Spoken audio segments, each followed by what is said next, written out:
அனைவருக்கும் வணக்கம்.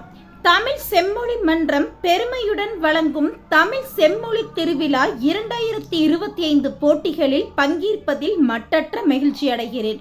நான் நித்யாலட்சுமி, கும்பகோணம். இன்று இயற்கை விவசாயம் மற்றும் அதனுடைய பயன்பாடுகள் பற்றி தான் நம்ம இன்னைக்கு பார்க்க போகிறோம்.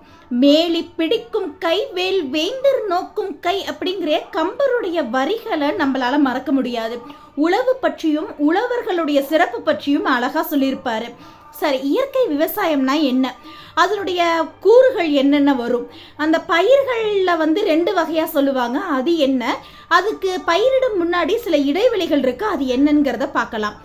முதல்ல நல்ல விளைச்சல் தரலாம்னு சொல்லிட்டு நம்ம தேவைக்கு அதிகமாக செயற்கை உரங்கள் பூச்சிக்கொல்லிகள் பயன்படுத்துறதுனால மண்ணோட தன்மையும் நீரின் தன்மையும் அதிக அளவுக்கு கெட்டு போகிற சூழ்நிலை தான் உருவாயிட்டு இருக்கு. இயற்கை வேளாண்மை கூறுகளில் மொத்தம் 5 இருக்கு. உழுதல், விதைத்தல், தொழு உரமிடுதல், நீர்ப்பாய்ச்சுதல், களை எடுத்தல். இதுதான் அந்த 5 கூறுகள்.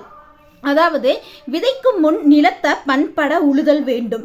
அதாவது ஒரு பலம் எடையுள்ள மண்ணை கால் பலம் எடை அளவுக்கு உலரும் வரை உழுதிடுதல் வேண்டும். இதுதான் அகல உழுவுறதை விட ஆழ உழுதல் நன்று அப்படின்னு சொல்லுவாங்க. பயிரிடும் போது 2 வகையா நம்ம சொல்லி கேள்விப்பட்டிருப்போம். நன்சை, புன்சை அப்படின்னு சொல்லுவாங்க. நன்சைனா நீர்வளம் மிக்கது. இங்க நெல், கரும்பு, வாழை இந்த பயிர்கள்லாம் விளையும். அதே நீர்வளம் குறைந்த பகுதி அப்படின்னு சொன்னா அது புன்சை, வானம் பார்த்த பூமின்னு சொல்லுவாங்க. மழையை நம்பிதான் பயிர் பண்ணுவாங்க. இந்த நிலத்துல கம்பு, கேழ்வரகு, திணை, வரகு, சாமை, துவரை, கொள்ளு, காராமணி முதலிய பயிர்கள் விளையும். இதுதான் பருவத்தே பயிர் செய், ஆடிப்பட்டம் தேடி விதை அப்படிங்கிற பழமொழியும் இருக்கு. சில இடைவெளிகள் அழகா சொல்லுவாங்க. நெல்லுக்கு நண்டோட, கரும்புக்கு ஏரோட, வாழைக்கு வண்டி, தென்னைக்கு தேர். இந்த இடைவெளியில பயிர் செஞ்சோம்னா பயிர்ல நல்ல காற்று புகுமா, பயிர்களும் செழித்து வளரும் அப்படின்ட்டு சொல்லுவாங்க.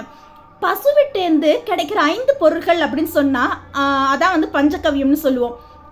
கோமயம், சாணம், பால், தயிர், நெய், இந்த 5 பொருள்களையும் கலந்து செய்கிறது தான் பஞ்சகவ்யம். இதை பயிரில் தெளிப்பறதுனால புழு பூச்சிகள் பயிர்களை நெருங்காது. நன்றி.